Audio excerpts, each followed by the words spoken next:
Yeah, hi, this is me. Welcome to our qualifier showcase. Wait, are we live? We are live. Oh my god.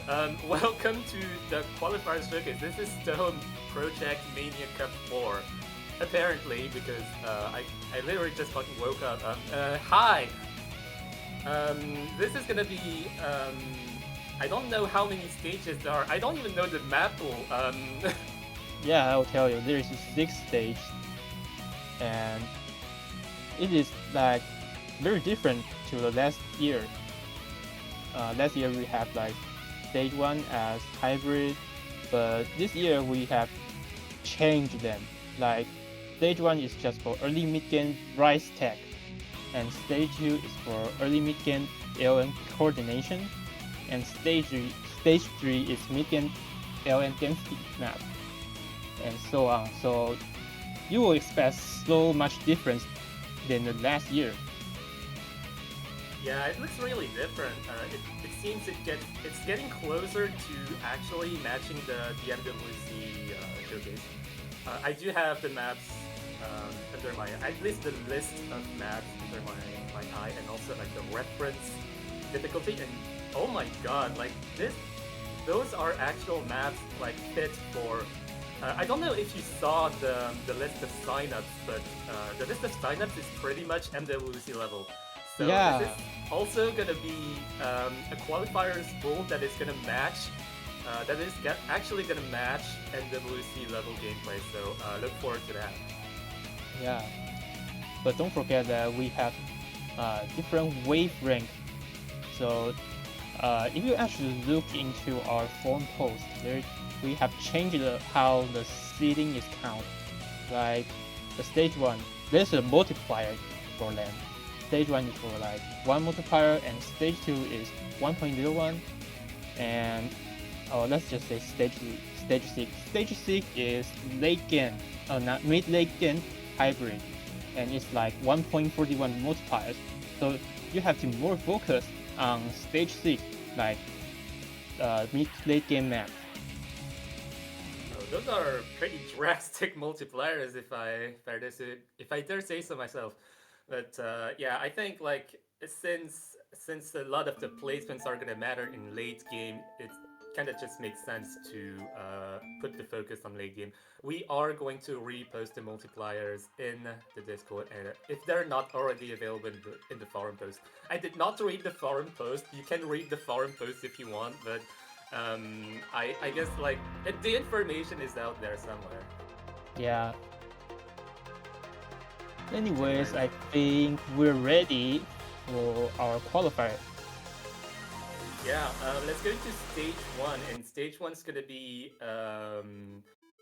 I think it's gonna be the easiest mod by a long shot for a fair amount of people. So if we're talking about easy, if we're mentioning easy, then we are also mentioning the focus on accuracy, and so the focus on accuracy is gonna be it's gonna be on a map by Odotelic Brown.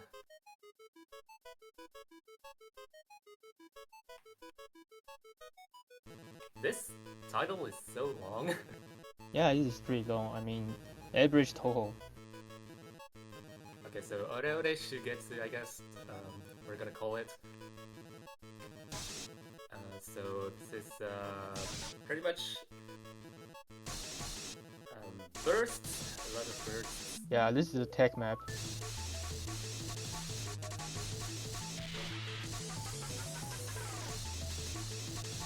Yeah, fair amount of rolly streams and very repetitive patterns, which is a pretty interesting approach, but also potentially like mind blockable. You might, if you prefer like descending streams, you might want to opt for mirror. For example, mirror is allowed in this tournament. And here we go for the second mini deck transition, spin shot transition as well. Some tricky bursts here and there. And wait, why? I feel Why is like this? Why is this OD 7.7? I would have expected OD 8.5 or something. Oh, I think it's wrong because you see the star rating. Doesn't okay. look like a 7-star map. Okay, let me double check. I feel like it's wrong. But anyways, this is our stage 1. Okay, I have actually opened the game to check the map, and it's OD 8. It's like OD 8.0. The star rating is 4.24, by the way, so the information that you see on the screen is completely wrong. Sorry. Anyways, let's move on to our stage 2. Yeah, so yeah, as you can see, like stage 1, a pretty technical approach. Pretty much what you can see from other Telegram in a early game aspect. I do think that looking at the stream right now, I find it a bit easier than MWC Run at 32. So so while we are dealing with a MWC audience, I do think that we are also dealing with a wider range than MWC because like there's really no rank limit. So stage 1 is gonna be bound to be easier than just straight up MWC. And for this LN1, this is also gonna be the case with a slower approach. Well, it might be slower, but you can see some of those bursts and releases are very, very abrasive. And I do hope that the information that you see on the screen is correct because otherwise I'm kind of at a loss here. I can just like take a look at the map, take a look at all the releases that you have to deal with in one go, and tell you if you're good at releases, then yeah, that is your panacea. Yeah. But I'm actually more interested in the later map, like the stage 5 and stages. I'm more interested about it because I feel like stage 1 and stage 2 is just pretty easy for most of the team. So it doesn't really matter. The stage 5 and stage 6 is the point. Especially there is some multipliers. Yeah, I guess it doesn't mean that stage 2 is not gonna be important. Like you can see, like the focus on coordination is like really heavy here. The 6 stages that you're gonna have to play in the qualifiers are pretty representative of what's gonna be featured in the tournament. By the way, like the tournament itself, the map pools are not gonna be quite 100% conventional in terms of structure. There's also gonna be a harder map pool. I call it the X map pool, but it might have another name. I think it's the X map pool. Yeah. So yeah. So yeah, there's an especially strong emphasis on providing people with both maps that are fairly act core in nature and easier to act, but not necessarily easy because, like, as you can see, this map is not easy. But also providing you throw skill alternatives. Yeah.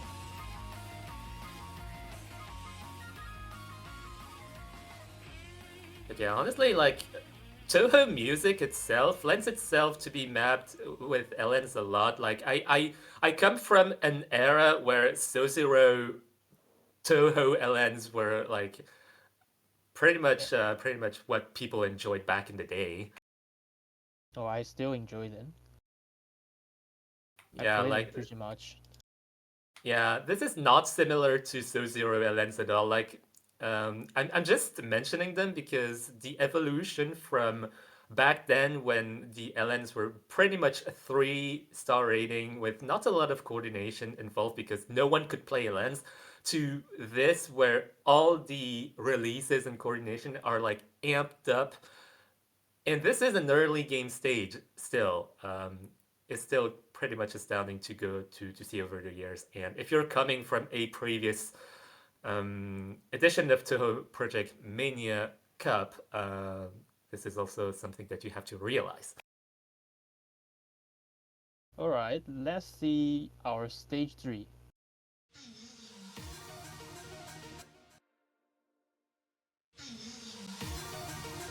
This will be Mikan and its alien density map.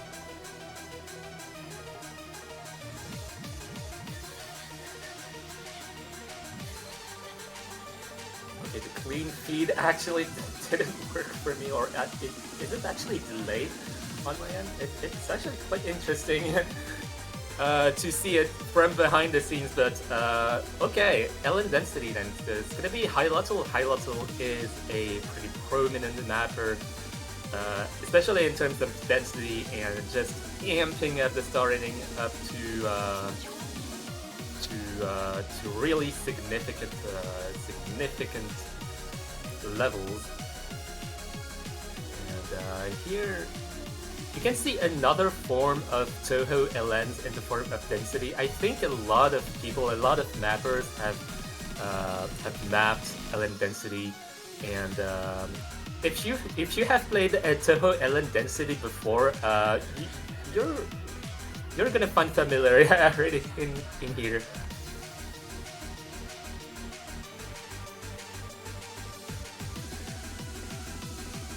Okay, so going from my reference behind the scenes, this is gonna be more or less NWC ran at 16 levels. So the structure of the qualifiers is that it ramps up as you go up in the stages.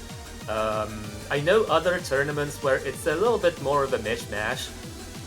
Some stage 3s are, for example, like really hard, really amping it up to, for example, 7-star rating. Here it's just 531, 190 BPN. 190 BPN density is something that I feel like a lot of people can handle.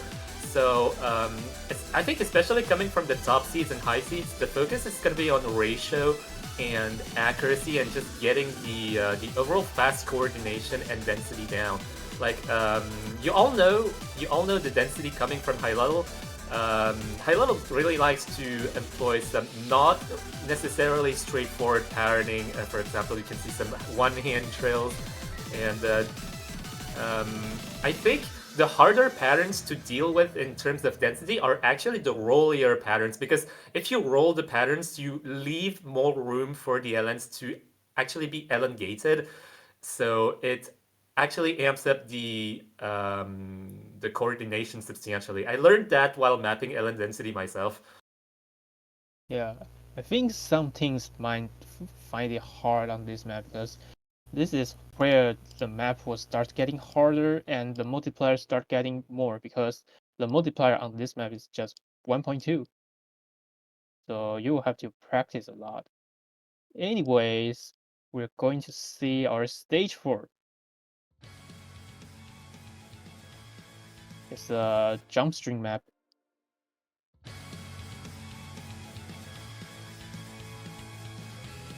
And in terms of mapping, this is a name that some people might not have seen before. It's gonna be Portayer. I do not know who Portayer is, but we welcome them nonetheless to provide us with the jump stream qualifier.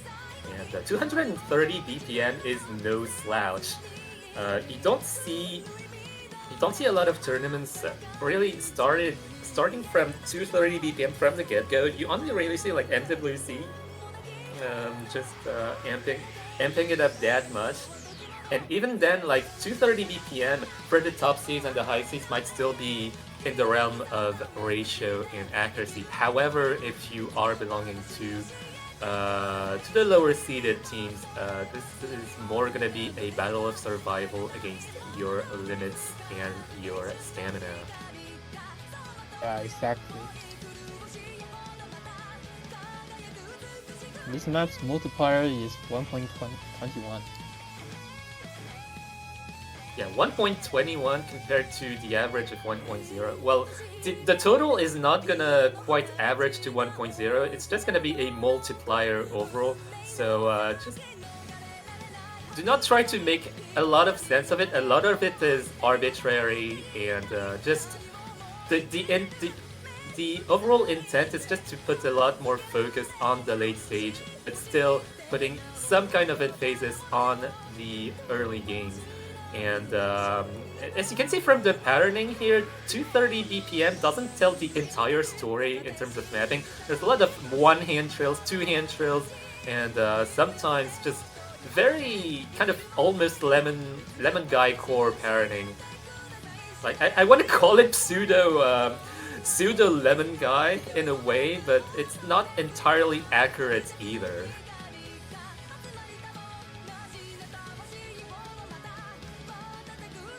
Is there any break part? I don't think we see any. Oh, sorry, here it is.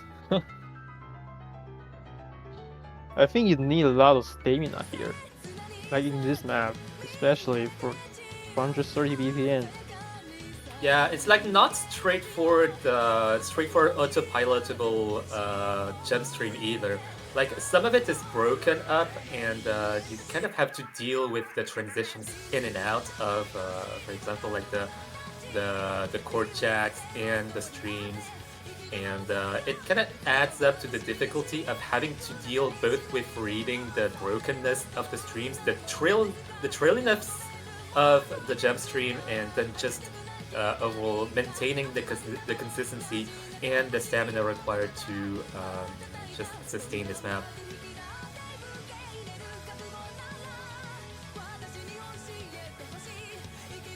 And speaking of song choice, Touhou is also providing us with a lot of metal song choices, and the metal song choices usually tend to be mapped in terms of this kind of stamina rise, and it lets itself really well.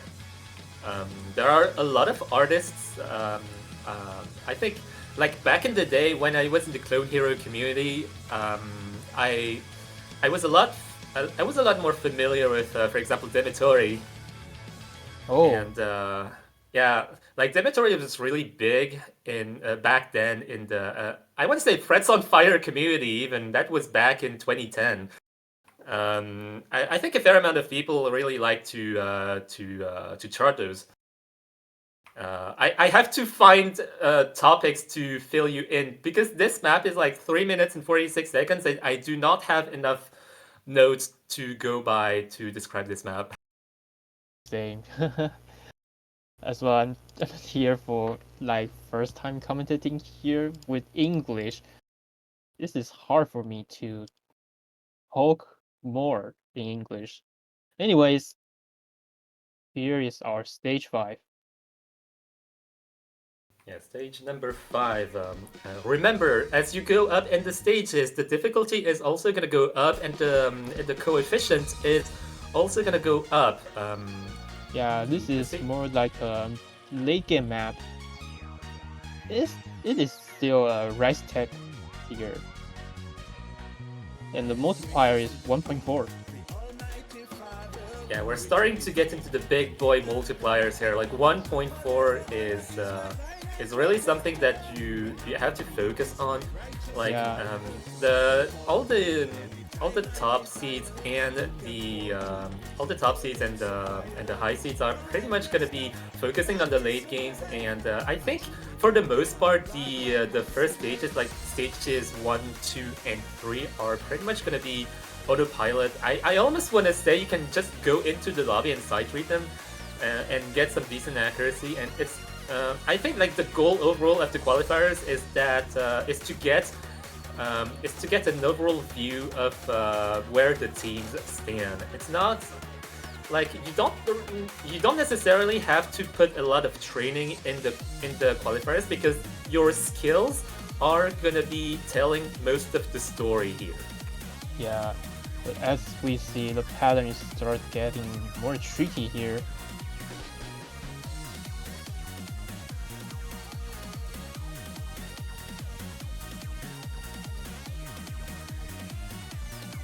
So this is 145 BPM with some stream dumpy transitions here and there. So if it goes up to 1As, to 1/4, I mean, no, to 1As actually, it might go into 290 BPM streams, and dealing with that both with the transitions that are actually pretty straining in terms of two-hand dynamics, it's going to be very difficult to sustain. And I do think like it's very easy to drop combo, especially in this kind of map. And I think like the amount of combo breaks that you're gonna get in the end is gonna decide your seeding.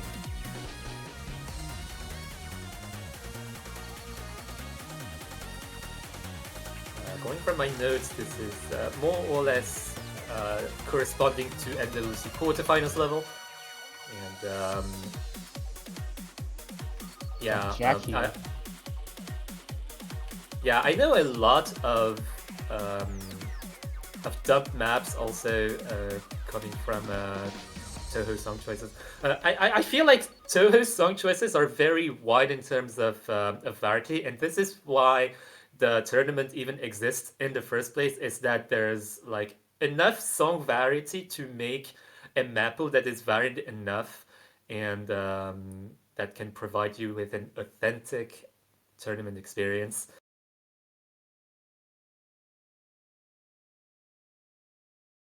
Alright, let's see our final map in the qualifiers, stage 6.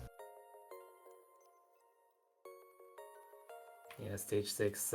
We haven't seen any hybrids up until now, and Yeah. So this is going to be your hybrid, and the hybrid is also going to be the hardest map in the pool. Yeah, the star rating looks crazy. Yeah, for it's not qualifiers. It's not quite going up to 7 yet. I do think, arguably, that coming from teams that are as good as MWC players and maybe even better in some cases, because we are mixing up countries and so on. I do think that it could have been pushed to 7, but star rating doesn't tell the entire story at all. You can put a lot behind. For example, you can make a 5-star as hard as a 7 or 8-star. And you can see here from all the mini jack and coordination aspects of the tournament of the map. This is absolutely not straightforward. Some shield here and some graces. This map should be pretty hard to accuracy.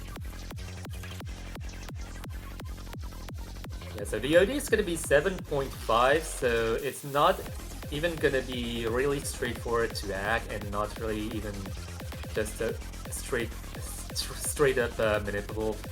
I do think that the augmented OD is going to tell the top seeds apart. It's going to be making the difference between top 1, top 2, and top 3 most likely. Look forward to those scores, by the way. As for the rest of the teams that might not be able to sustain this kind of density and this kind of physicality, good luck. Just try to survive as best as you can. Try to get an S. If you get an S, you might not end up too far off from the middle. I forgot to tell this map's multiplier. The multiplier is 1.41, and let me explain how it works.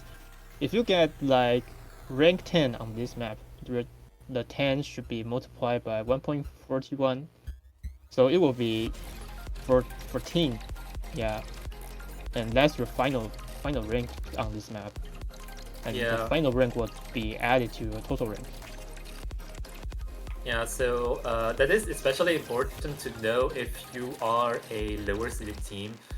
If you are a lower seeded team and your focus resides in being good, especially in late game, and not necessarily being good at accuracy, this benefits you a lot.